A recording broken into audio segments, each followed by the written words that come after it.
Ari og Mikael på P4. Gjesten vår i dag, han født i Hviterussland, men har vokst opp på Nesodden utenfor Oslo. Han har spilt fiolin og piano siden han var 5 år gammel. Han gikk ut av Barrat Due Musikkinstitutt med toppkarakter.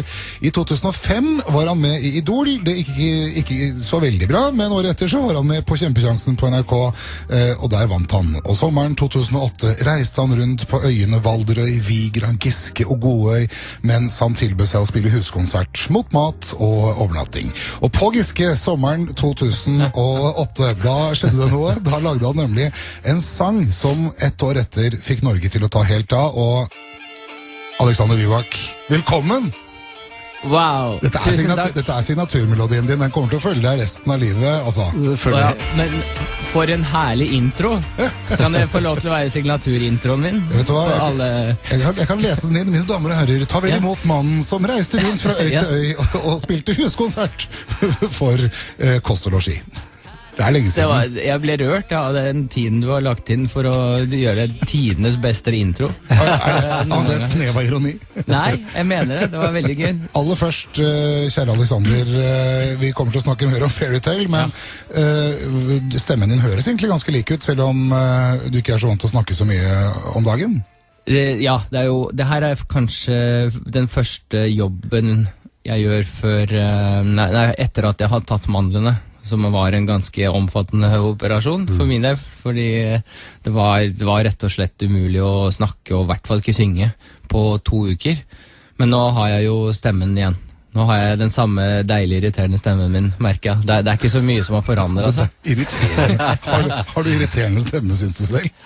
Ja, når jeg hører meg nå i headset, så det jo litt sånn, det alltid sånn som når man filmer et eller annet sånn, og så etterpå så ser man opptaket, og så tenker man, er det sånn jeg ser ut? Jeg trodde jeg var litt mer sånn Bruce Willis-aktig, og så var det... det blir man vel aldri vant til. Utenfor hodet bedre enn inni, tror jeg. Ja, du fortalte jo at du har tatt mandlene. Måtte du ta mandlene? Ja, det var ikke sånn hastverk liksom, innpå med ambulanse og sånn, men jeg merket at da han drev og polka meg baki der, så var det så utrolig vondt, og han sa han sa at det var det korteste, altså legen da, at det har den korteste undersøkelsen han noen gang har hatt før han bestemte om jeg burde ta mandelen eller ikke da. Men nå spiller du jo fiolin, så du har noe å falle tilbake på, men du jo artist, du lever av å synge også. Man litt bekymret da? For de skal jo ned og rote ned i halsen, liksom. Selv om de må ikke kutte stemmebåndene for å komme forbi, men... Altså, jeg begynte jo å forberede meg på å lage noen sånne romantiske historier om at nå kan jeg ikke synge lenger, nå kan jeg bare skrive, for eksempel da, og spille fiolin, et eller annet sånt. Men den historien må jeg vente litt med, for nå kan jeg synge. Ennå. Ja, du har fått testet det. Ja, det vondt ennå, men jeg merker at det har ikke gått utover stemme... Hva heter det? Stemmebåndene. Ja. Men du fikk jo landets beste kirurg, regner jeg med, eller? Ja, Ole Gotheim, rett og slett. Veldig bra. Hvordan har du hatt det når du sånn at du sitter hjemme og synes synd på deg selv? Har du hatt det veldig vondt? Nei, jeg synes ikke synd på meg selv. Jeg liker å være forberedt. Sånn som til det showet her. Jeg har gledet meg masse til å besøke dere. Så koselig at du kom med. Ja, takk. Kan jeg tenke dere at jeg har forberedt meg? For sånn har jeg blitt. Men det ikke det bare sånn du funker? For at du er du perfeksjonist på alt? Ja, jeg er perfeksjonist på et sykt plan, vil jeg si. Hver minste lille detalj skal tenkes igjennom. Ja, for hvis du for eksempel skulle ha løftet telefonen og ringt til Ari, så forbereder du deg på den telefonsamtalen på forhånd? Ja, særlig med Ari. Ja, altså, jeg har respekt for din tid. Ja, men det du sier der må vi snakke mer om, for det gjør vel også din perfeksjonisme vel det som gjør at du der du basically. Det både godt og vondt, men det sånn det Ja, på vondt, på dager hvor jeg plutselig dyttes inn i situasjoner, gjerne foran publikum og sånn, hvor de sier, ja, men Alexander, vær så snill, det blir så dumt hvis du ikke blir med på akkurat den. Ja. Og jeg sa, ja, men det visste jeg ikke noe om, og så plutselig så jeg på scenen og vet ikke helt hva jeg skal gjøre, og da merker jeg at jeg ikke den mest spontane. Jeg kunne aldri vært programleder, for eksempel. Når jeg forberedt på noe, som til og med virker veldig sånn modig, Jeg har ikke helt sånne eksempler, men for eksempel spille på bare 3 strenger på en fiolin da. Jeg synes bare det å stille seg opp på en scene foran millioner av TV-serier, for meg i utgangspunktet er ganske modig, jeg da. Uforberedt, ja det er det. Men for meg så er det veldig mye deiligere å forberede meg selv på minste detalj egentlig.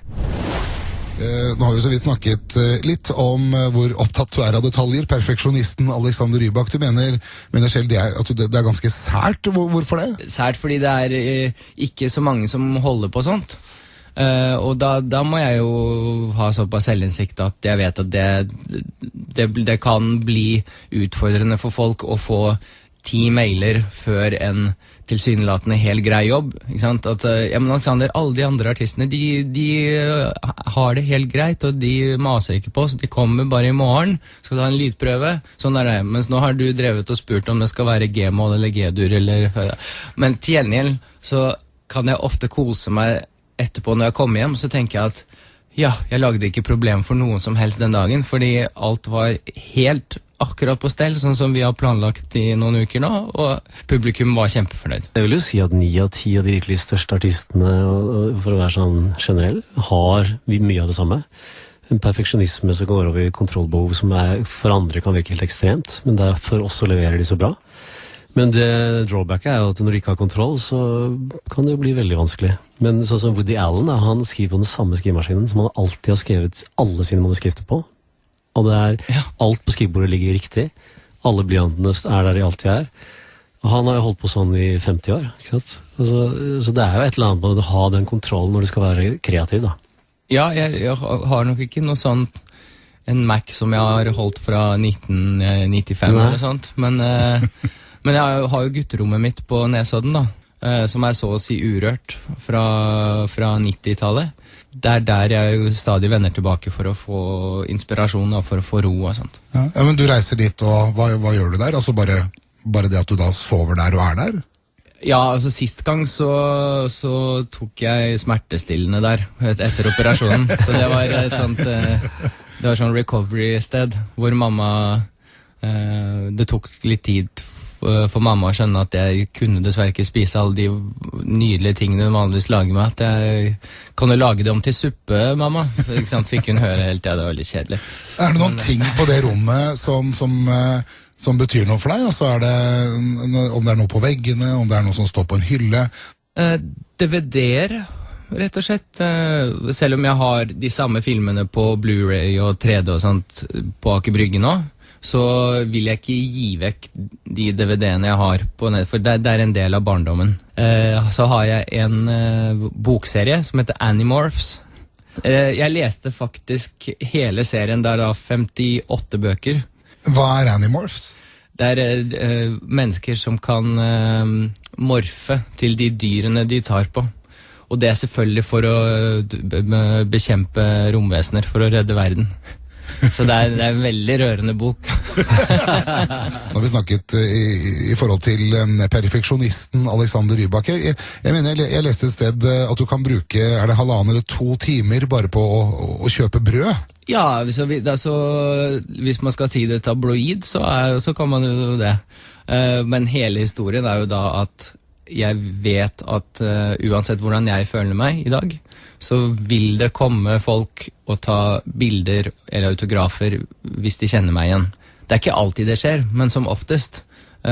Så hvis jeg bare skal på Coop, som er 100 meter fra der jeg bor, så selv om jeg føler meg syk og tenker at så deilig, men så skal jeg bare stråle ut med stokken og så tilbake igjen og bare handle noe brød, så vet jeg at det er ikke sikkert at alle de andre som er på selfiejakt er med på den tanken at ja, han er syk, han lar vi være i fred.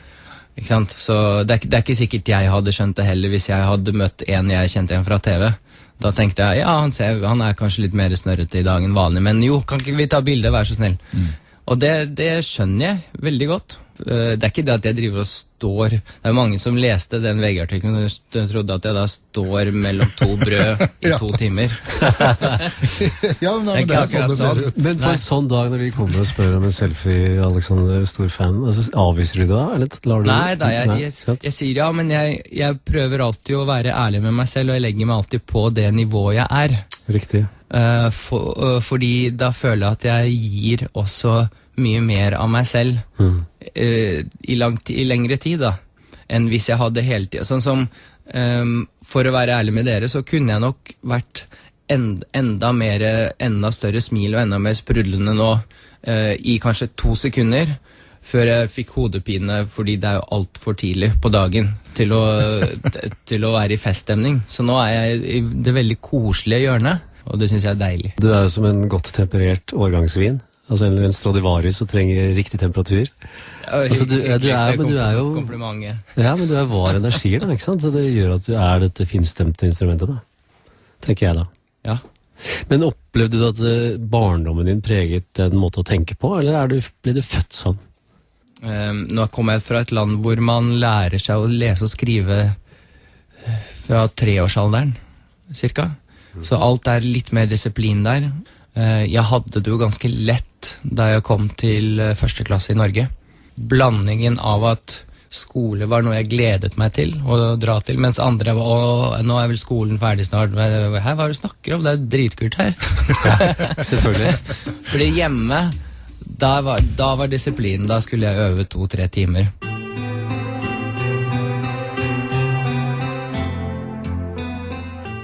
Har jeg snakket litt om øvingsrutiner hjemme i forhold til fiolin og piano. Det høres ut som du hadde ganske strenge foreldre. Jeg hadde ikke slemme foreldre. Jeg hadde litt strenge foreldre som blandet inn masse kjærlighet og var veldig smarte på det der med øvingen, fordi de få dagene da hvor jeg ikke fant inspirasjon til å øve, så sa de, ja, men ser du den Legoen oppe i hylla der? Den kan du få, vet du, hvis du fortsetter å øve 2 timer denne uka her. Ja, smart. Ja, visst. Ja, men jeg har jo vært i Hviterussland, og det må vi også snakke litt mer om etter hvert. En annen type tenkning rundt det, og barneoppdragelse kanskje, men terping, øving, disiplin. Ja, og mamma og pappa nok en mix av den disiplinen og mer den norske tilnærmingen at man stoler på barna sine da. At man tenker at de har sikkert noe å tilføre meg som forelder. Det liker jeg med norske foreldre, at man tenker at her skal man ikke drive og klone. Men de ville ikke at du skulle bli først og fremst klassisk fiolinist, ikke popartist? Jo, de ville, altså det ikke så mye kreativitet når man først begynner å spille et instrument som i alle år har det vært klassisk.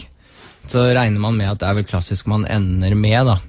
Så Arve Tellefsen var jo den store forbildet. Så pappa viste meg mange videoer med han og opptak, og han sa at vet du hva, før eller siden, hvis du fortsetter å øve, så kommer folk til å klappe til deg, sånn som de klapper til Arve Tellefsen. For jeg bare lyst til å spørre deg, hvordan setter du Arve Tellefsen sånn? For vi jo patrioter alle sammen, og vi har levd med han i så mange år, og han en utrolig mann. Men siden også foreldrene dine snakket om han spesielt, hvor han på verdensbasis av fiolinister? Han har nok valgt å ikke reise rundt de siste årene. Ja. Men han kunne lett det, fordi han på den alderen han så han egentlig bedre enn de fleste andre. Så da kan man tenke seg hvor enda bedre han var før.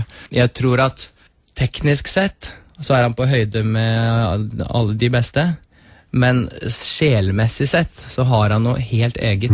Han har liksom en sånn selvsikkerhet. Så når man ser Ronaldo spille på banen, så kan han ha alle mulige distractions, men likevel han vet at han har gjort sitt da. Du lytter til Ari og Mikael, en podcast fra P4. Det tid for mandala, og det må du må forklare hva det Ari. En sirkel som da bildet på selve bevisstheten, og gjerne underbevisstheten, men som bildet på verden, eller deg selv da.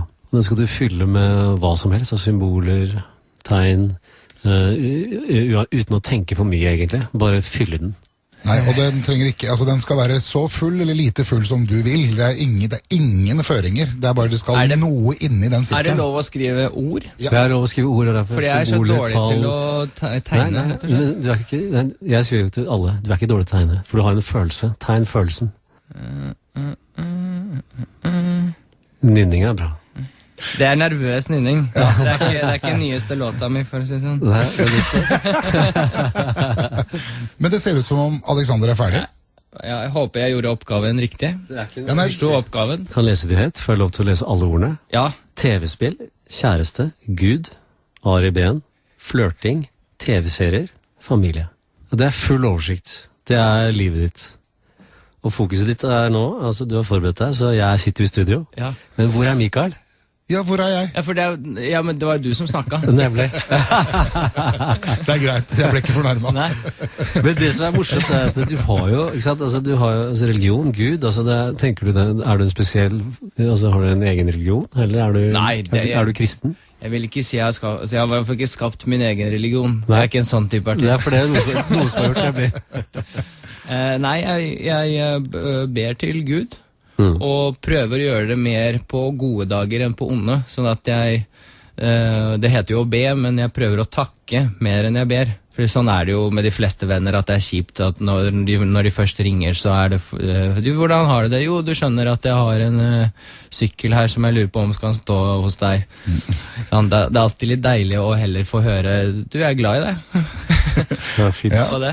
Tenker du at for du skal ikke være så kjip mot Gud at hver gang Alexander ringer, så er det noe? Et eller annet. Neida.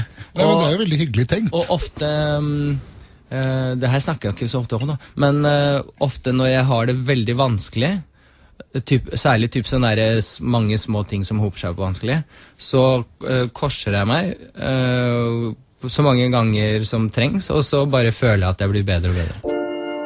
Du hører på Ari og Mikael. Alexander Rybak er gjesten vår i dag, og vi går gjennom noen av de ordene som Alexander har fylt inn i denne sirkelen, som altså er en mandala. Det er jo mange forskjellige ord. Kjæreste. Jeg synes et annet ord er mange ting som er fint å snakke om her, da, men du sier flørting, for det handler om musikalitet. Flørting er jo musikalitet. Ja, men du flørter like mye med kvinner og menn, regner jeg med? Altså, ja. Ikke sant? Det handler om å leve, se mennesker, og det er en flørt, og det er en lek.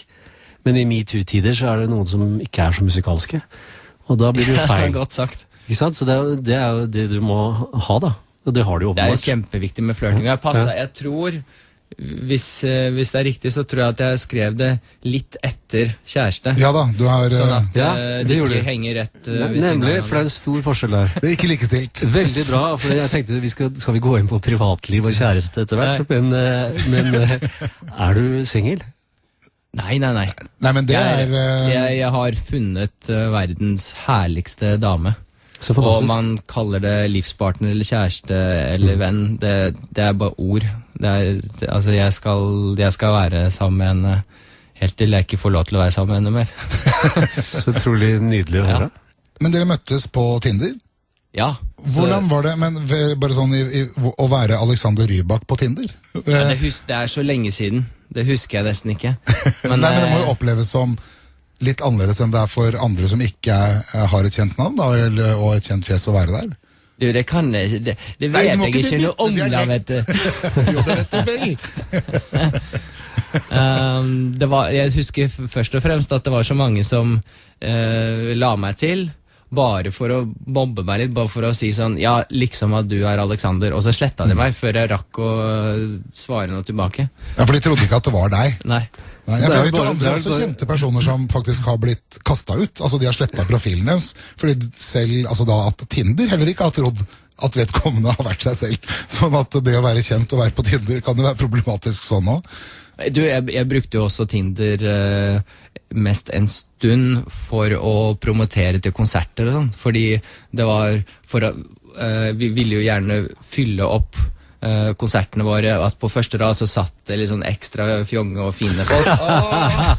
Så jeg sa at har du lyst til å få billetter til konserten min, eller? Og da hadde du jo forventninger om at det ville skje noe etterpå. Ja. Men da var det jo turnébussen videre, ikke sant? Og bare, ja, takk for at du kom, og så det er kjempehyggelig. Så men det du da kanskje ikke helt hørte, du får jo feedback da når du spiller konsert, men du hørte mye krangel på første rad, fordi at er du på Tinder? Det var jeg som var først på Tinder. Nei, men det var jo jeg som var Tinder-date med Alexander i kveld. Vi skulle bare ha konsert først, og så skulle han, og så sier du bare «Ha det alle sammen! Takk for at dere kom!» Og så er det bare av gårde i turnébussen. Alexander Rybak er Eurovision-konge og besøk i Ari og Mikael i dag. Vi har snakket litt om flørting. Er det sånn at du og kjæresten din da også er sånn at det er lov å flørte med andre? Ja, og ikke minst så vil jeg jo si at jeg flørter jo mye med Julie da, som er min kjæreste. Ja. Så det var ikke sånn jeg ville atskille det. Nei, nei, jeg bare spør. Du tenker at det er en del av livet, snakke med folk. Men vi har vært sammen i 2 år, så det er 2-årskomplekset som setter i gang at man skal være litt forsiktig med hvilke ord man setter sammen. Okay. Men å flørte, det handler jo, som du sier, altså, om musikalitet, dette med å fungere sammen med andre mennesker, om det er på tomannshånd eller i en gruppe. Så flørting er jo bare en måte å connecte på. Nettopp, og ofte kanskje booste hverandre opp. Og nå skal jeg si noe kanskje litt kontroversielt da, men Julie har jo noen ekskjærester som ikke betyr for henne like mye nå som hun har blitt sammen med meg, som de var før. Men jeg sier til henne at når de sier, du, hva skjer da? Har du det bra? Eller noe sånt? Så er det egentlig, hvis hun da sier tilbake at ja, jeg har det bra, hva med deg? Da gjør jo det henne som en større person, og han som en større person og meg som en større person. Det er jo egentlig bare positivt. Men så har det blitt en sånn der dogma at man skal plutselig bli uvenner med alle man har blunket til, ikke sant? Det høres som dette forholdet til Julie kommer til å vare veldig, veldig lenge. Ja, det var så hyggelig. Ja, da håper jeg hun hører på programmet. Ja, men det kan ikke gi slipp på der. Men har dere tenkt på, nå har dere vært sammen i 2 år, det er jo ikke unaturlig, Alexander, å tenke på at man skal bli flere, at man har lyst til å ha en familie sammen, altså få barn. Er giftermål noe du tenker på, eller betyr ikke det noe? Jo, det betyr mye. Men jeg har hørt så mye av folk som har fått barn før de var klare. Sånn rett fra studentlivet og... Nei, jeg kremte ikke fordi jeg fikk det. Nå hørtes det sånn ut. Jeg prøvde å kremte litt diskret, men det gikk ikke. Ja, det var ikke så greit, tolk det som du vil. Ja. Men man blir jo aldri, skal man planlegge å være klar for barn? Da blir man jo aldri klar. Et sted skal man slutte å være perfeksjonist, ikke sant? Ja. Men jeg har lyst til at vi kanskje skal få oss et hus først, før vi tenker barn. Og vi snakker om barn, og få dette til å passe, at nå passer det for oss å få barn. Du fikk et sånn øyeblikk, du, Ari. Plutselig så savnet jeg barna mine, og da var jeg 29 år, og satt jeg på en buss i Sahara, og tenkte at nå er jeg klar for barn. Og så dro jeg hjem, og så fant jeg kvinnen jeg fikk barn med. Så det øyeblikket kommer plutselig. Så deilig. Ja, og da var jeg helt sikker på... Og den tanken varte også helt i fødselen og videre. Ja, hele veien. Ja. Så jeg bare visste at nå var det på tide. Men kan man si at det øyeblikket er i ferd med å komme for meg? Jeg tenker jo en 2 års... Jeg har veldig lyst på den fremtiden. Jeg ser den for meg. Det er ikke sånn at jeg sier at nå må jeg avlyse alt. Jo, men jeg kan si også, vi snakket om Tellefsen, han var 70 da han fikk sitt første barn, og det var så mye konserter, og han har vel snakket litt om det i intervjuet også, og jeg kjenner jo malere som ikke vil ha barn, fordi de sier at de er gift med sin kunst, og er redd for at det skal ødelegge. Men nei, det bare beriker, det gjør det. Du lærer jo bare enda mer om livet. Barn er en berikelse. Ferdig med det. Det tror jeg vi kan sette et punktum etter. Ja. Og så ferdig. Og det, for å snakke litt stort da, altså det er utrolig, det er et mirakel, og det er så magisk, og spesielt, og du føler jo litt at du har skapt dette barnet, men du er jo bare, det er et låns, altså du skal oppdra det og elske det, men det er jo en del av deg selv, men du er jo bare et redskap for det, vidunderlig, og så er det helt hverdag, for du vet på en måte instinktivt hva du skal gjøre med det. Så naturen er veldig viselig. Så er det jo denne bunnløse kjærligheten som, altså, nå sier jeg ikke at du ikke elsker kjæresten din, eller foreldrene dine, eller andre mennesker som betyr mye for deg, men den kjærligheten man føler for sitt eget barn, så bunnløs og uendelig, så at det noe, jeg har aldri opplevd en sånn kjærlighet til noen andre enn barna mine, og jeg var jo ikke forberedt på det heller. Så når jeg da så sønnen min da han ble født, jeg så datteren min da hun ble født, og de følelsene var jeg uforberedt på. Så sterke de. Det jo fantastisk å få lov til å kjenne på det. I all verden. Jeg veldig glad jeg har fått lov til å komme hit. Men det overtale Alexander skal rett hjem og lage barn. Men vi tenker jo også sånn at det passer aldri, for det så mye som skal gjøres. Ikke sant? Du sa dette med hus på plass. Det selvfølgelig fornuftig å ha et hus på plass. Det jeg jo enig med deg. Ja. Forberede, bygge, rede. Pluss at jeg jo sær igjen da, og jeg har en twist at jeg vil beholde min leilighet. Fordi jeg vil ha for jeg har veldig sånn kunstnersinn som av og til trenger å være alene. Ja. Av og til sånn 3, 4, 5 dager. Helt alene, uten familie, uten venner, uten kjæreste. For da lader jeg opp batteriene til musikken, til alt sånt. Det er veldig spesiell måte å tenke på, men jeg har bare blitt vant til at sånn må det være. Vi skal tilbake til 2009, til en magisk maikveld i Moskva. Rekorder i Eurovision-historien blir knust en etter en, og han som knuser dem heter Alexander Rybak, som da vant klart med Fairytale. Altså, hvordan hadde du det da, Alexander, når du hadde vunnet Eurovision? Da var på følelsesskalaen der, så var den veldig positivt oppe, det kan jeg si. Og særlig da... det var ikke overraskende. Ja, men så var litt for mange ting som gikk min vei. Det jo dårlig å si, det kan aldri være for mange ting som går din vei. Nei, men den kan jeg se. Men greia at da vant jeg jo kjempesjansen. Det jo veldig kult at du hadde den introen for meg i sted. For det var jo det som kickstartet alt. Så vant jeg Anders Jares kulturpris samme år. Så var jeg med 102 forestillinger med Dennis Storhøy, og spiller man på taket på Oslo Nye. Nemlig. Så vant jeg Hedda-prisen for den, selv om jeg ikke hadde en eneste replikk, ikke sant? Altså det var det som å vinne Wimbledon uten racket. Så det ikke rart jeg hadde selvtillit opp mot hele Grand Prix da. Hvis du skal beskrive deg selv, Alexander Rybak, da? Når det bare blir større og større, og selvtilliten bare vokser og vokser og vokser, og vokser, så tenker jeg jo at nei, nå må jeg gi tilbake til alle som hadde tro på meg. Nå jeg Supermann, og nå klarer jeg alt, og nå skal jeg si ja til absolutt alle forespørsler. Og derfra gikk det sakte, men sikkert nedover med mentale helsa i hvert fall. Kanskje ikke med fansen og sånn, der har det bare gått oppover heldigvis. Det en annen veldig flott historie. Men akkurat det der med å skjønne at nei, det rekker vi ikke. Nei, jeg har ikke lyst til å gjøre det intervjuet. Jo, men Alexander, det jo du som sa for en uke siden at du ville gjøre det. Sånn. Ja, for det holdt, det en klassisk historie. Det holdt i et års tid omtrent.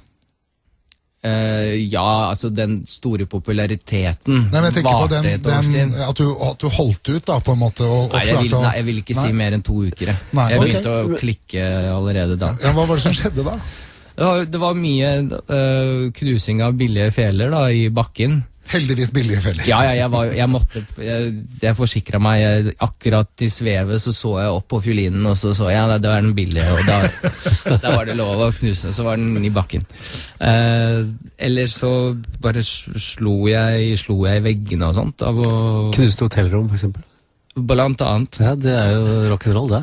Men så hadde jeg dårlig dårlig samvittighet med en gang etterpå, ikke sant? Men hvordan hadde du det inni deg da? Det husker jeg ikke. Det var veldig opp og ned, og det var mer... Det var sikkert akkurat samme den bipolar. Jeg vil ikke si at jeg bipolar, men det jo 2 poler vi alle mennesker har, vil jeg tro. Vi har snakket litt om disse svingningene, altså disse følelsene som vanskelig å håndtere, Ari. Jo, men jeg tror jo igjen myten og sånn, men jeg tror at kunstnere og artister har det da i åpenbart større grad, og det derfor også du klarer å skape det du gjør. Men Lene Marlin har vært åpen på dette, og hun var jo 3 år borte, fordi den ble brukt for mye. Det så masse mennesker rundt som tar avgjørelser for deg, men de sier ja, og du selv sier ja. Og så brenner du litt lys i begge ender, og Avicii et tragisk eksempel nå. Han hadde jo 1000 konserter før han dessverre har valgt å ta sitt liv. Ja. Han brant ut, og han sier jo på dokumentaren, som voldsomt sterk, han sier flere ganger, jeg kan ikke gjøre denne gigen, for jeg kommer til å dø. Og så, ja, men du må bare gjøre den jobben, du må bare. Og så sier han, men jeg kan ikke. Men så forstår ikke folk rundt han, dette alvor. Ja, jeg tenker det samme. At det folk rundt, men så tenker sikkert folk rundt han det samme, og jeg håper folk rundt deg. Ja. Det er ofte sånn at folk går bort til meg og sier at Alexander, nå er det for mye. Nå tar du bare denne siste jobben hos oss, og så er det Så det er veldig sjelden at de sier at vi er de første som gir deg fri. Ja. Men en jobb Bare til. ta med vår jobb nå, og så er det nok, ja. Eller så får jeg høre ofte lang autografkø, så får jeg bare høre sånne der betryggende ord, bare, Alexander, aller siste bilde nå. Ja. Bare, hvordan de? Vet du det? Ja, men ikke sant... Ja, altså det er jo utrolig interessant dette her, fordi at du snakket om, eller jeg snakket om musikalitet i sted, i forhold til flørting, til å møte mennesker, og det gir deg masse, du skriver autografer, du liker å snakke med folk, du er utadvendt der, og så er du samtidig introvert, og vil være 3 dager alene. Så det er jo den, igjen, du brukte ordet dualitet, du har det spennet da, mellom det introverte og det ekstroverte. Og så liker jeg egentlig ikke fester. Nei. Jeg er egentlig ikke noe festmenneske. Julie, kjæresten min, hun beskrev meg som en sånn søt hund, som alle vil klappe, men som egentlig er redd for alle mennesker. Ja, men ikke sant. Så jeg vil ikke si at jeg er redd for mennesker, men jeg prøver alltid å være litt inne på bryggerommet mitt, og så får jeg heller se på alle de som krangler utenfor bak i brygge. Ja, men dette er vanskelig å forstå for folk som ikke jobber med scenekunst, da, at man virker så ekshibisjonistisk og ønsker å bli sett og elsket, og så kan denne fantastiske skuespilleren stå bak scenen og kaste opp før han skal på scenen. Ja, fordi så skal man feire, og så skal man gjøre, altså, særlig i Spektrum, da jeg vant nå, så skulle man gjøre låta en gang til, ha takketale, og så kanskje 50-60% av de andre stemte på noen helt andre, og så begynte jeg å bli litt sånn der, skal ikke tro du er noe, før jeg gikk og holdt takketale. Ja. Så det var ikke det letteste akkurat den kvelden. Nå kan vi gå bare tilbake til mai, nå i år. Du gjorde comeback, vant suverent den norske finalen i Melodi Grand Prix, og skulle da representere Norge igjen, etter at du da satt rekord og grusa all motstand i 2009. Nå med That's How You Write a Song, kjente du på det presset i forkant av den internasjonale finalen? Jeg kjente presset på å levere godt på scenen. Fordi det er så mange artister som har prøvd seg igjen, som rett og slett bare tenker at det holder vel bare å være meg da. Mens jeg hadde en helt annen tilnærming. Jeg tenkte at nå skal vi inspirere folk da, og om vi inspirerer en person, så er det verdt det. Det var vår lille mantra gjennom hele halvåret her da. Så plasseringen for deg var helt ok? Det beste, sånn med tanke på helsa, så hadde jo det beste vært en annen plass. Fordi da hadde jeg likevel fått tid til å operere mandlene, slappe av og sånt, men fått litt mer heder for Norges del da. Så 15. plass var jo litt skrantent, men det viktigste var at vi faktisk hadde en kurve hvor vi gjorde det bedre og bedre hele den uka da. Men var du skuffet da du ble 15? Ja, men den avstemningsprosessen er så himla lang. Ja, jo, altså smak og behag og alt det der. Men den er så lang. Fra det første poenget blir ropt opp til det siste, så tar det jo nesten 1,5 time. Og da er jeg tydeligvis ikke en som er langsint. Så hvis jeg ble sur i sofakroken av de 2-3 første stemmegivningene, så man gidder ikke å fortsette å være sur i 1,5 time. Nei, det er et veldig bra poeng. Men ryktene sier at du knuste fela og gikk. Nei, det er bare tull. Du må ikke tro på alt Ari sier. Det har jeg glemt å si. Men, derimot så vant jeg jo den semifinalen da, som jeg var i. Ja, du gjorde det? Ja, og det eneste som jeg synes er trist er at man ikke fikk lov til å vite det før finalen. Hadde jeg kanskje hatt enda mer selvtillit. Du hører på Ari og Mikael. Vi har Alexander Rybak på besøk i dag. Og selv om det kan se ut som noen ganger her hjemme i Norge at du liksom er borte fra rampelyset i lange perioder, så har du hatt en kjempekarriere i mange andre land. Store land som Ukraina, Russland, ikke minst hjemlandet ditt, Hviterussland. Hvordan oppleves det å være popstjerne der?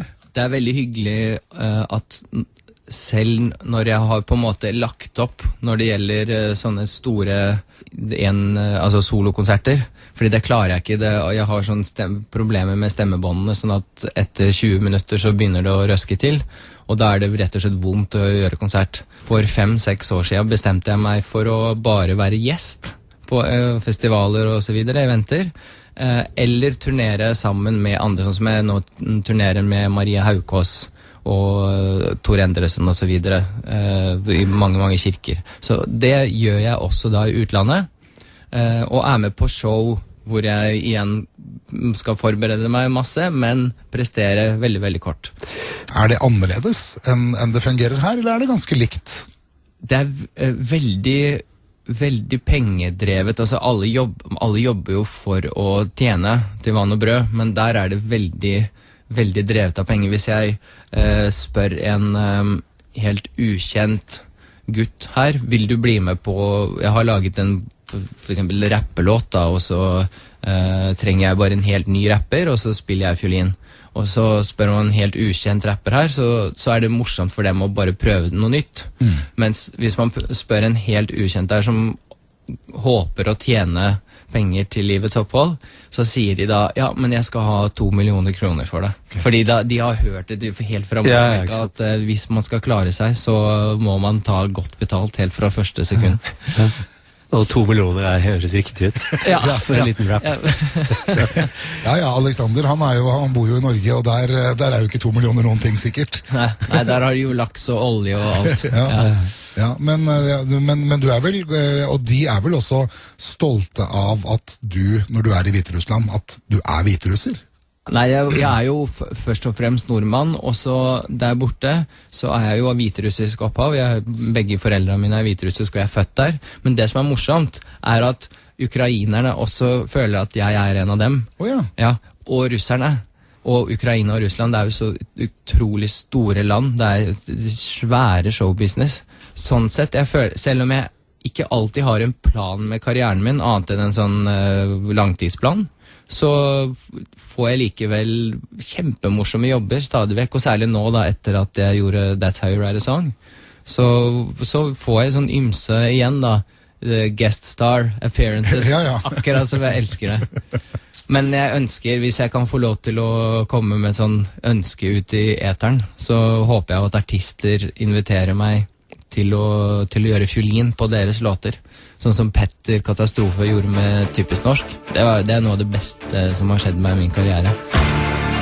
Alexander, som da jo er født i Hviterussland, selv om han bare bodde der i noen veldig få år. Du har jo nettopp vært i Hviterussland, Ari. Alexander, jeg var jo i Hviterussland nå i fjor høst, og opplevde jo selvfølgelig med en gang at ditt navn ble dratt fram med en gang. Altså virkelig sånn, du er en stor stjerne der, og de var veldig stolte av deg. Og da var jeg sammen med de opposisjonelle, litterære grupper som reiste rundt og slåss for det hviterussiske språket. Og det er jo et minoritetsspråk, fikk jeg høre da, at i skolene får de lov, er bare 5% som får lov å snakke hviterussisk. Det vet jeg ikke så mye om, men er det staten som... Ja, det er russisk som da selvfølgelig Lukasjenko ønsker jo, ikke sant? Dette blir jo politisk da, men selvfølgelig står tett Putin, og ønsker da russiske skolene. Og de slåss da for å skrive på hviterussisk, og språket og identiteten som hviterusser var så viktig. Og jeg reiste da fra Minsk til Vitebsk, hvor Mark Chagall er fra. Og pappa. Og din far, ikke sant? Ja. Utrolig flott sted å være. Veldig, veldig clean, ren luft. Det er rett og slett den reneste. Dit må du reise, Mikael. Greia til Hviterussland, straks du kommer inn fra andre østeuropeiske land til Hviterussland, så er det som å komme inn til Disney World. Fordi alt er bare plutselig så shiny. Og det er vel nå skal vi ikke gå inn for mye i politikk da, men apropos hviterussisk språk, så snakker jo Lukasjenko, han har jo nyttårstalen sin på hviterussisk da. Ja. Så han veldig pådrevet. Han Ja, snakker det godt ofte å høre. på hviterussisk selv. Men hvordan opplever du, for det blir jo, nå driver du med musikk, men samtidig så blir du jo fort koblet opp mot politikk også. Ja, og da sier jeg bare Hvordan at opplever jeg du har det? 2 bestemødre som bor i Hviterussland. De lever ikke noe rikt liv, men de lever et helt vanlig liv i hver sin by. De veldig fornøyde med både helsetilbudet og alt veldig nærme der de bor, og de meget fornøyde. Og da jeg fornøyd, og spør meg ikke for mye. Men det er interessant for meg å høre, snakker du like godt russisk som hviterussisk? Nei, jeg snakker ikke hviterussisk i det hele tatt. Jeg tror faktisk ikke. Jo, mamma og pappa kan, hvis de legger seg hardt i rette, men de synger på hviterussisk. Det veldig vakkert språk å synge på, og jeg kan noen hviterussiske sanger. Купалинка, купалинка, темная ночка,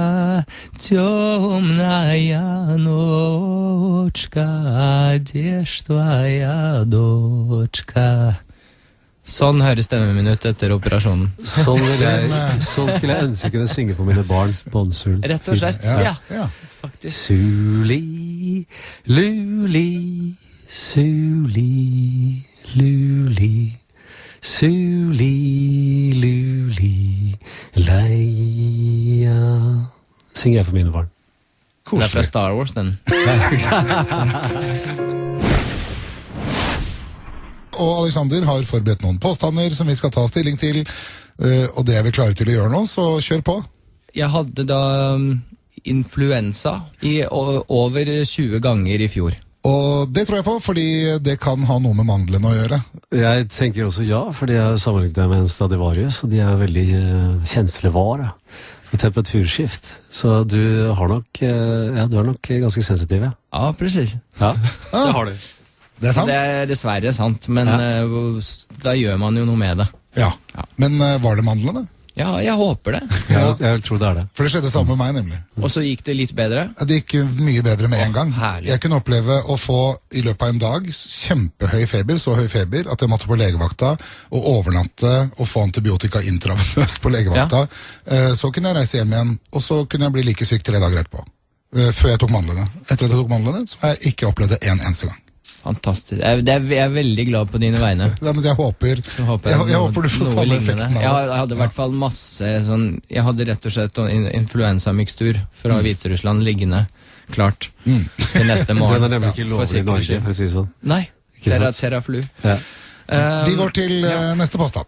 Jeg har takket nei til både Oprah Winfrey og Ellen DeGeneres. Så dum som jeg Store navn. Jeg tenker at det kanskje kom noen tilbud om sånne opptredener i kjølvannet av Eurovision, da du vant. Men da hadde du brent ditt lys i begge hender, og du var så sliten at du måtte dessverre takke nei. Jeg tror du har fått invitasjon. Nei, det en stor turné jeg hadde i Sverige og Finland, som måtte rett og slett avlyses, hvis jeg skulle fått med meg de 2 showene. Men de spurte. Ja. Ikke sant? Og jeg sa at det hadde vært fantastisk hyggelig å bli med. Men jeg tror at hvis man hele tiden skal sikte høyere og høyere, og nå Europa og skal ta ut av verden, så tror jeg egentlig man etter hvert mister Europa og etter hvert Norge, og etter hvert seg selv. Hvis man avlyser bare for å gjøre noe større. Ja. Men jeg skulle gjerne sett deg som gjest i de showene der, hvor du kunne hoppe i sofaen du og sånn, Ja, som Tom som Tom Cruise. Cruise, Du ja. hadde sluppet unna med det. Det kan jeg kanskje nå etter mandeloperasjonen. Ja, ikke sant? Jeg er klare for neste påstand. Jeg har jo operert meg nå. Jeg har hatt en operasjon. Den snakket vi om. Men jeg har tidligere hatt noe mange ville kalt en skjønnhetsoperasjon. Det litt vrient å se hvor den skulle vært, så Jeg kan si at jeg kan hinte om at det vanskelig. Nå som du bare ser hodet mitt, så det vanskelig å se operasjonen. Etter operasjonen så kunne jeg ikke få armene ned eller opp. De var i en sånn stilling. Jeg opererte bort svettekjertlene, rett og slett, fordi jeg svetta så grusomt mye. Nei. det tenkte ikke jeg på. Nei. Nei, Gjorde du det? det er fordi du aldri sett meg gjøre det, ikke sant? Jeg gjorde det i tide. Men for å være alvorlig, det er det mange som har gjort med dårlig resultat, har jeg hørt. Fordi da kommer ikke svetten naturlig ut. Men du gjorde det med hell, da. Jeg gjorde det med hell. Ja, så bra. Ja. Og det fungerer hvordan? Du svetter bare ikke under armene da, eller? Jeg vil ikke si en eneste bivirkning. Det eneste dumme var jo selvfølgelig at legene driver og smører sånn på. De sier at ja, om en uke så kan du gjøre helt vanlige ting igjen. Og vanlige ting for meg var jo da å spille en musikkvideo. Jeg tenkte at når jeg tar av disse ekle bandasjene, så er jeg ferdig.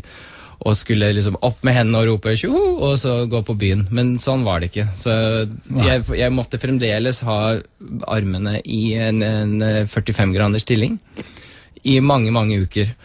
Men jeg gadd ikke å bli hjemme da, selv om jeg måtte gå sånn legomann. Så jeg tok en sekk og gikk veldig sånn Askeladd-positur ut på byen. Og det var bare for at du var plaget av at du svettet veldig mye under armene. Ja, og kanskje andre var plaget av det også. Ja, neste påstand, Alexander, du kan ta en til. En gang i tiden så takket Alexander nei til 8 millioner kroner for å være med på Ungkaren. Norske? Nei, ukrainsk. Ukrainske The Bachelor? Ja. Jeg er helt sikker på det, sånn. Og at du takket nei fordi at kanskje hadde du kjæreste på det tidspunktet? Jeg opplever at det er jo veldig mange kvinnelige fans på Instagram og så videre, og så videre, og så videre. Men det forsvinner ofte noen hver gang jeg stiller opp med en eller flere på et bilde. Fordi da tenker de at plutselig er jeg jo ikke, da begynner jeg å velge. Jeg liker at folk har tanken av at jeg har bare en kjæreste, og at jeg egentlig ikke tenker på andre sånn individuelle jenter, for det gjør jeg jo ikke, selvfølgelig. Jeg tenker jo bare på en, og da er det ikke noe vits å stille opp på ungkaren som både gjør det vanskelig for kjærestelivet, og egentlig fekter vekk fansen også. Så du fikk tilbudet? Men det gjorde jeg.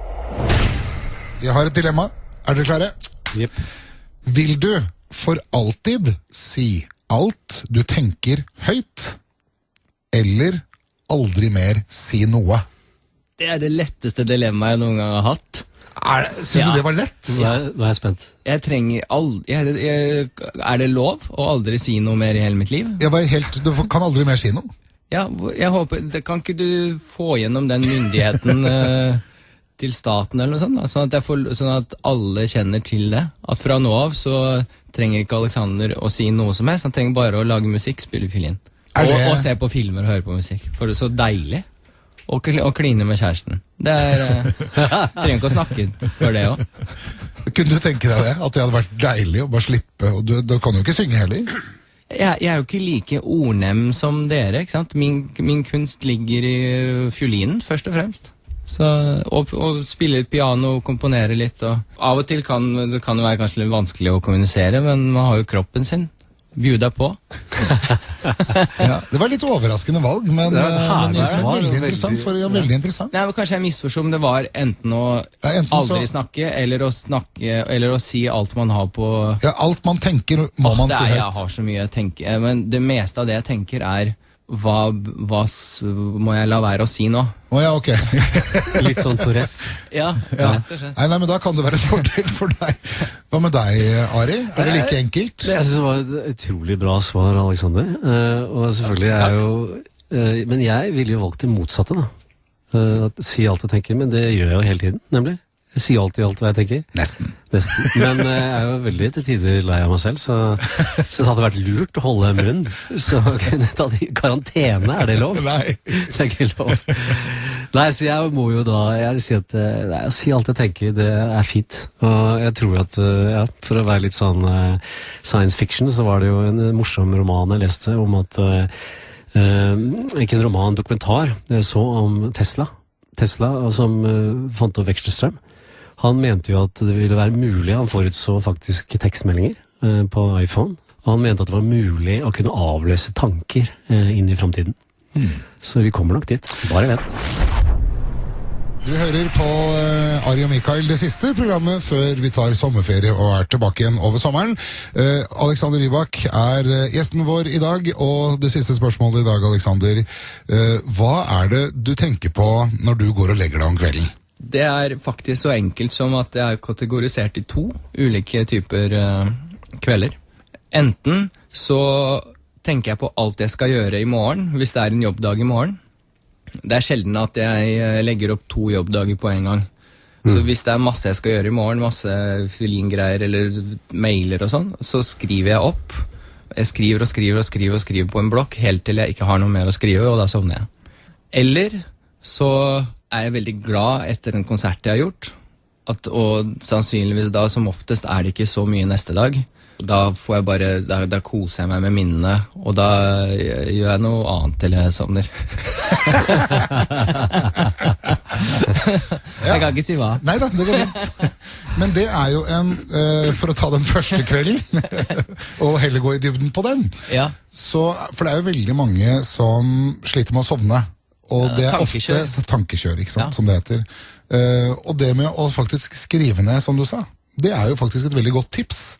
Jeg skriver ikke, men jeg gjør det egentlig det samme som deg. Jeg løsner opp ballen og tar en liten ting av gangen til ballen borte. Den ballen som tankekjøret består av, da. Og så tar jeg en ting, og så... For nå du billedlig, ikke sant? Ja, nå jeg billedlig. Det ikke en fysisk ball jeg har med meg i senga, nei. Så det løsner. Men jeg bruker det en sånn veldig fin modell. Do you have a problem? Så jeg har vist den til deg, Ari. Ja. Can you do something about it? Yes or no? Og så, do you have a problem? No? Then why worry? Ikke sant? Og det hjelper det meste, ikke sant? Den løsner opp alt, fordi kan jeg gjøre noe med det? Ja, det kan jeg. Ok, hva må jeg gjøre da? Men det får jeg ikke gjort før i morgen. Nei, men fint, da kan jeg legge den på den hylla. Og så, det blir jo på en måte bare en annen måte å sortere det på. Og så blir jeg ferdig med det. Så. Det ganske nærme hverandre. Jeg tror de ganske nære, ja. Men så lenge da jeg ikke begynner å tenke at det det jeg må gjøre for at det skal løsne seg i morgen, og så driver man og tenker og tenker og tenker på det. Men som jeg sa, det derfor jeg skriver det ned, da. Ja, men det ikke noe dum idé. Og ofte så det man også sånn at jeg har lært meg til at hvis det noe jeg må gjøre, så jeg best rustet til å gjøre det på best mulig måte hvis jeg sover først. Ja, søvn for meg det viktigste. Det har blitt hvis jeg skal rangere alt fra pusting til kjæreste til familie til å overleve, så søvn faktisk helt på toppen, for det der det starter. Men har du alltid klart å sove godt? Det et eget kapittel som med diverse hjelpemidler og sånt, som man ikke bør reklamere med på radio. Men jeg prøver å ha færrest mulig ting som jeg må gjøre, og liksom å ta den og den teen og så videre, og viktigere ting før jeg sovner. Jeg prøver å unngå det egentlig, fordi da baller det seg på.